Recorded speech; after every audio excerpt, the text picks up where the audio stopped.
नमस्कार शेतकरी मित्रांनो, मी दीपक जाधव, नाशिक. महाराष्ट्र राज्य हवामान साक्षरता अभियानात सर्वांचे स्वागत. आज 1 जुलैचा संध्याकाळचा हा व्हिडिओ. तर मित्रांनो बघा, आता अनेक कॉल त्या ठिकाणी आले आणि कमेंटला देखील होतं की भाऊ आमच्याकडे पाऊस कसा पडणार. तर बघा मित्रांनो, कसं असतं की ज्या सिस्टम आता ज्या बनणार आहे, मी त्या सिस्टम देखील तुम्हाला समजून सांगतो आणि किती दिवस पाऊस पडणार ते देखील सांगतो. बघा, आता सध्या एल्निनोची कंडिशन आपल्याकडे वाढताना दिसते प्रशांत महासागरात. एल्निनो असताना तापमान हे अधिक असतं आणि ला निना असताना थंडी अधिक असते. यांचं कोरिलेशन एक. ला निना कंडिशन मध्ये डब्ल्यूडीजे हिमालयावर जबरदस्त गतीने येत असतात आणि एल्निनो कंडिशन मध्ये ते कमी येत असतात. आता एल्निनो आणि ला निना ह्या दोन्ही गोष्टींचा जरी आपल्यावर फरक पडत असतो, तर त्यांचा अजून एक इम्पॅक्ट असा असतो की जेव्हा एल्निनो कंडिशन त्या ठिकाणी बनलेली असते, एल्निनो असताना काय होतं की ह्या ठिकाणी इथे पाणी ह्या ह्या पोर्शन मध्ये पॅसिफिक ओशनच्या ह्या ठिकाणी पाणी हे त्या तुलनेत अमेरिकेच्या भागाच्या तुलनेत प्रशांत महासागराचं तापमान हे 1 ते 2 अंशाने त्या ठिकाणी कमी असतं. त्यामुळे इथं काय होतं की लो प्रेशर तयार होत नाही. 2005 वर्षापासून आपण एक बघतो की एक नवीन ट्रेंड आपल्याला पाहायला भेटतो की ह्या ठिकाणी लो प्रेशर तयार होतात. इथे ला निना कंडिशन मध्ये आणि एल्निनो कंडिशन मध्ये देखील ते तयार झाले, पण एल्निनोच्या काळात ते कमी होतात. आता बघा, ह्या ठिकाणी लो प्रेशर तयार होतात आणि ते सरळ सेंट्रल इंडिया म्हणजे मध्य भारतातून, विदर्भाच्या आणि मध्य प्रदेशच्या भागातून ते गुजरातकडे येतात. तर 2025 मध्ये 27 लो प्रेशर आले होते आणि जबरदस्त पाऊस आपल्याकडे त्या ठिकाणी झाला होता. 2023च्या एल्निनो कंडिशन मध्ये देखील हीच कंडिशन आपल्याकडे बनलेली होती. तर आता सध्या वेदर सिस्टीम काय बनलेली आहे आपण ते बघूया. तर वेदर सिस्टीम जर बघितल्या तर बघा, आता ह्या ठिकाणी एक पाकिस्तानच्या आसपास इथे एक सायक्लोनिक सर्क्युलेशन फिरताना दिसतंय आणि अशी ट्रफ बनलेली आहे. इथे एक सायक्लोनिक सर्क्युलेशन फिरताना दिसतंय आणि जर मॉडेलवर बघितलं तर ते इथे लो प्रेशर बनणार आणि ते मध्य भारतातून गुजरातकडे येणार. त्यावेळेस जोरदार पाऊस हा तटवर्ती भागात आपल्याकडे होणार आहे. तर मॉडेल आधारित आपण आता त्या ठिकाणी बघूया. तर मित्रांनो बघा, वेदर सिस्टीम जर बघितल्या तर ह्या बाजूला सायक्लोनिक सर्क्युलेशन आणि एक ट्रफ बनलेली आहे. ह्या बाजूला जो गुजरात ते केरळच्या किनारपट्टीला जी सर्ज बनलेली आहे, ट्रफ बनलेली आहे, त्यामुळे जबरदस्त पाऊस हा कोकण किनारपट्टी आणि मुंबईसह आपल्याला पाऊस त्या ठिकाणी दिसतो. सॅटेलाइट पिक्चर मध्ये जर बघितलं तर तुम्ही बघा, जबरदस्त हा जो दायरा दिसतो, ह्या दायऱ्यामध्ये जर इथे जर बघितलं तुम्ही तर मोठ्या प्रमाणात बाष्प त्या ठिकाणी दिसतं, म्हणून हा पाऊस आणि ह्या बाजूला देखील आता ह्या दोन्हींचा मर्ज आपल्याकडे पाऊस वाढणार आहे.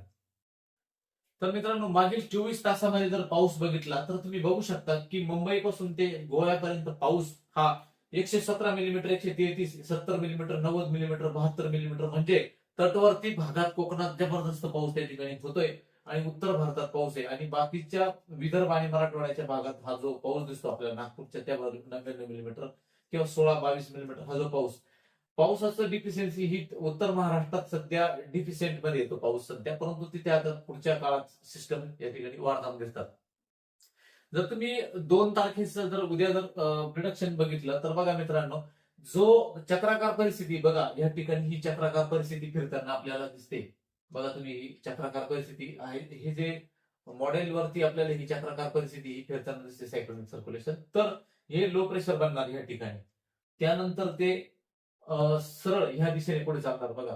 या ठिकाणी उद्या 2 तारखेला ते साधारणपणे नागपूरच्या आसपास किंवा नागपूर आणि मध्य प्रदेशच्या बॉर्डरने पुढे सरकताना आपल्याला या ठिकाणी दिसतंय.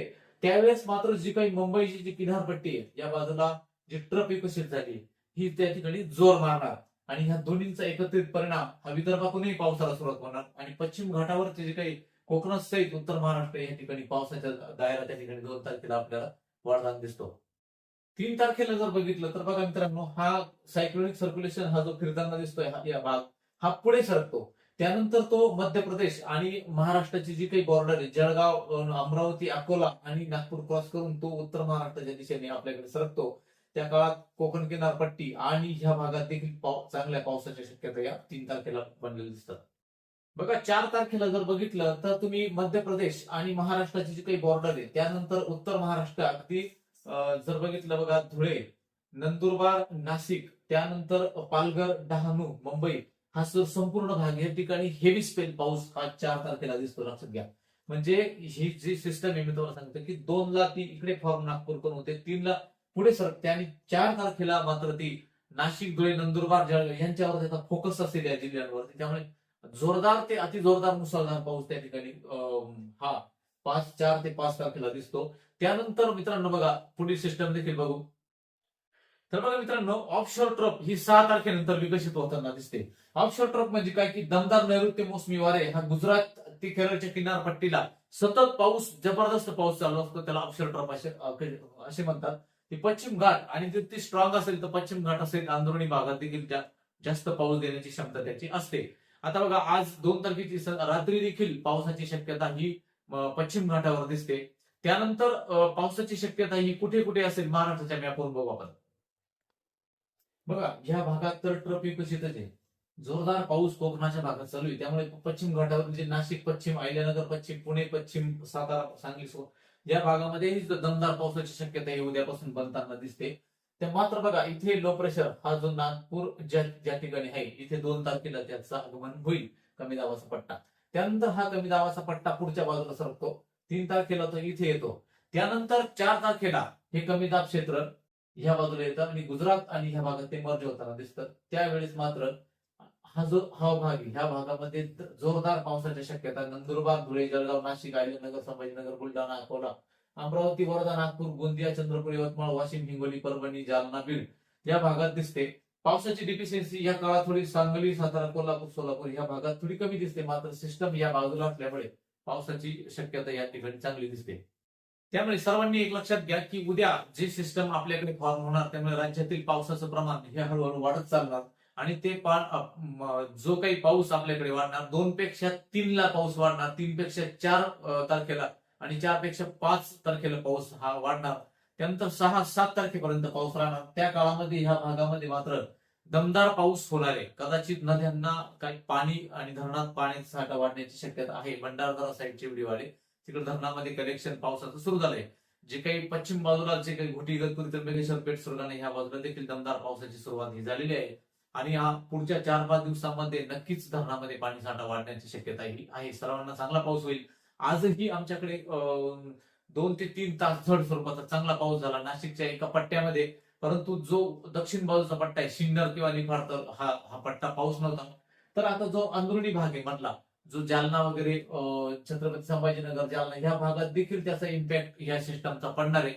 तसे सिस्टम मध्य प्रदेश आणि महाराष्ट्राच्या बॉर्डर असली तरी त्याचा मोठा डायस असतो आणि त्याचा परिणाम हा सगळा आपल्याकडे होत असतो. हा सगळं लक्षात घ्या. अपडेटकडे लक्ष राहू द्या त्या ठिकाणी आणि इंस्टाग्रामवरती शॉर्ट व्हिडिओ टाकणार आहे.